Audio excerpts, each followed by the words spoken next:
भारत का मारूफ तालीमी इदारा जवाहरलाल यूनिवर्सिटी कल एक मरतबा फिर पुरतशद्दुद वाक़यात का मरकज़ बन गया।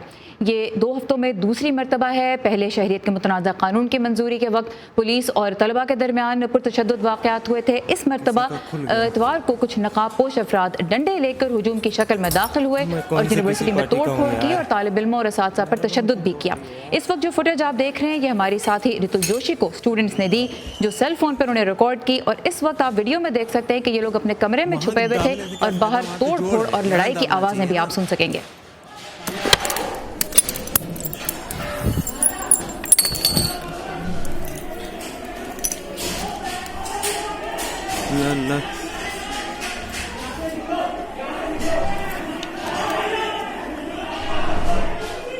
जी, ये वीडियो बनाए थे तालिब इल्म जो कमरे में छुपे हुए थे। एक और वीडियो भी रितुल जोशी को मिली जिसमें तालिबात कुछ लड़कियों से लड़ रही हैं और आवाज़ों से ज़ाहिर होता है कि कुछ तो JNU की तालिबात हैं जो कैमरे के पीछे खड़ी हैं, लेकिन कैमरे के सामने जो ख़वातीन हैं वो लगता यह है कि मुश्तिल हुजूम के साथ आईं और तालिबात को उन्होंने डराने धमकाने की कोशिश की। ज़रा सुनिए।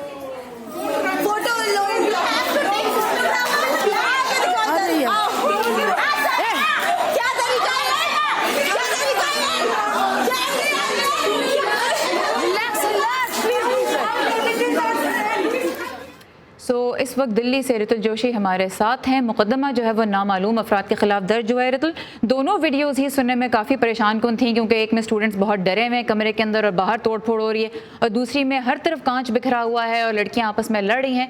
क्या तफसीलात सामने आई हैं? स्टूडेंट्स आपको क्या बता रहे हैं, क्या हुआ? मैं बहुत देर तक सारा आज JNU में रही और ये जो कांच बिखरा हुआ ये आज भी वहां पर कायम है। जो हॉस्टल्स जहां पर हमला हुआ था कल रात, मास्क लोग अंदर घुसे थे, हाथ में उनकी रॉड्स थी, लाठियां थी और जबरदस्त तोड़फोड़ हुई। ये देखिए, इसकी एक लंबी हिस्ट्री है पीछे। सी हाइक को लेके बहुत दिनों से JNU के अंदर बहुत सारे स्टूडेंट्स उसके खिलाफ मार्च कर रहे थे और जो लेफ्ट विंग और राइट विंग है JNU का, वो बहुत दिनों से इस चीज पर भिड़ा हुआ था।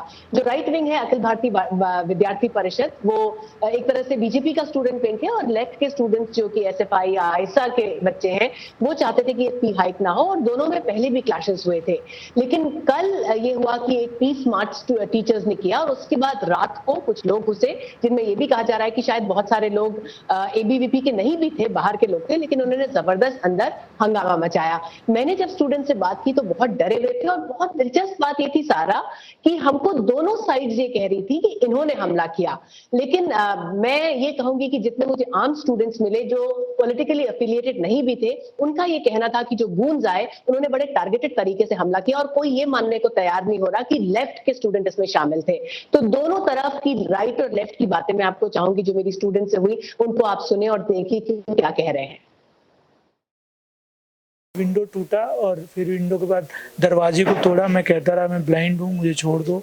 तो पूरा मेरे पीठ पे सरिये से हमला किया और मेरा हाथ अभी सूजा हुआ है। ये पूरा एक भी ABVP का रूम नहीं तोड़ा गया। इसका मतलब यही है कि वो लोग पूरा टारगेटेड किए होते हैं, और कहा भी जा सकता है, मतलब मैंने देखा जरूर नहीं है, लेकिन हाँ प्लान से बता सकते हैं किन किन रूमों को तोड़ना है। वो रूम तोड़े गए हैं। तो मोस्टली जितने मुस्लिम इस पे थे, मुस्लिम या लेफ्ट सपोर्टर या बादशाह के सपोर्टर थे, वो तोड़े गए हैं। इससे पहले कभी मारपीट नहीं होता था। पहली बार अपने लाइफ में मैंने JNU में अपने आप को अनसेफ फील किया है। It was completely premeditated, and there were 50 of the students pointed out that there were these guys, lathi wielding guys, in police presence. So obviously police was in connivance. Administration, police and ABVP together was a completely premeditated.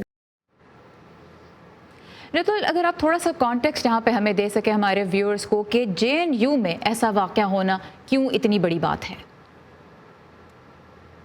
देखिए, पहली बात तो ये बहुत ही prestigious universities में से एक है। दुनिया भर में JNU का नाम है। पिछले और हमेशा से JNU के ऊपर ये टैग लगा, एक लेफ्ट लीनिंग यूनिवर्सिटी है, लेकिन आप स्टूडेंट से बात करेंगे, टीचर से बात करेंगे तो वो कहते हैं कि हम फ्री थिंकर्स हैं। जब से नई हुकूमत है और ये 2014 की बात से सिलसिला चल रहा है, हमने एक टसल हुकूमत और JNU के बीच में देखा है। अभी जब एबीसी अपॉइंट हुए, उनके अपॉइंटमेंट को लेकर भी यूनिवर्सिटी के अंदर बहुत जबरदस्त प्रोटेस्ट हुआ था। बहुत सारे लोगों को ये लगता है कि इंस्टीट्यूशंस पर हमला किया जा रहा है, जिनमें से जेएनयू भी एक है। खैर, अब जो ये लड़ाई शुरू हुई थी वो फी हाइक के मुद्दे को लेकर शुरू हुई थी, और बहुत सारे लोगों को ये भी लगता है कि प्राइवेटाइजेशन की तरफ हुकूमत एजुकेशन को ले जा रही है और जेएनयू को भी उसी राह पर धकेल रही है।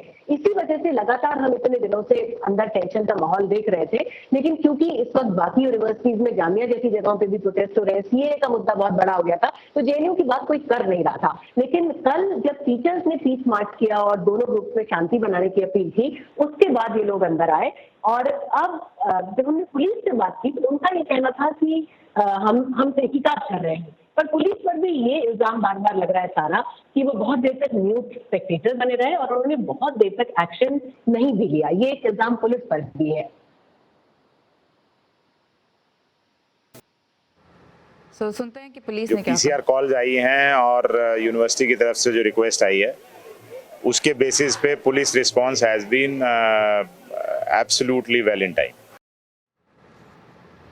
सो रितुल, हमने देखा कि पुलिस ने तो अपने आप को डिफेंड ही किया है। अब अगर आप ब्रीफली हमें जाने से पहले बता दें कि अब क्या है नेक्स्ट स्टेप, अब क्या है? क्या पॉलिटिशियंस आ रहे हैं? क्योंकि हम देख रहे थे कि अरविंद केजरीवाल जो एक पॉलिटिशियन है आम आदमी पार्टी से, वो सामने आए, उन पर भी बहुत तनकीद की जा रही है कि वो क्यों नहीं जाके स्टूडेंट से मिलते, वो क्यों नहीं इस सूरत हाल को कंट्रोल में लाते, क्योंकि हुकूमत इस वक्त दिल्ली में तो उनके पास है। मजेदार बात यह है सारा कि इस मौजूदा हुकूमत के दो बड़े मिनिस्टर, चाहे आप एस जयशंकर की बात कर ले, निर्मला सीतारमण की बात कर ले, दोनों जेएनयू से हैं। जैसे ही हमला हुआ तो ये लोग पहले उन फर्स्ट लोगों में से थे जिन्होंने इसको कंडेम किया। पॉलिटिक्स इस मामले में बहुत ज्यादा हो रही है। कल रात भी पहुंचे थे, लेकिन अभी फिलहाल जब मैंने यूनिवर्सिटी का दौरा किया, अब तक सिचुएशन कंट्रोल में तो है, पर आगे अभी क्या होगा, किस दिशा में ये जाएगा, ये अभी भी कहना थोड़ा मुश्किल है। हालांकि situation thank you so much Ritul Joshi हमारे साथ हैं दिल्ली से। उन्होंने कहा कि इस वक्त सिचुएशन जो है वो अंडर कंट्रोल है, लेकिन अभी बहुत एहतियात से ये देखना होगा कि मामला किस तरफ आगे बढ़ते हैं। रितुल जोशी हमारे साथ थी दिल्ली से, बहुत शुक्रिया इस अपडेट के लिए।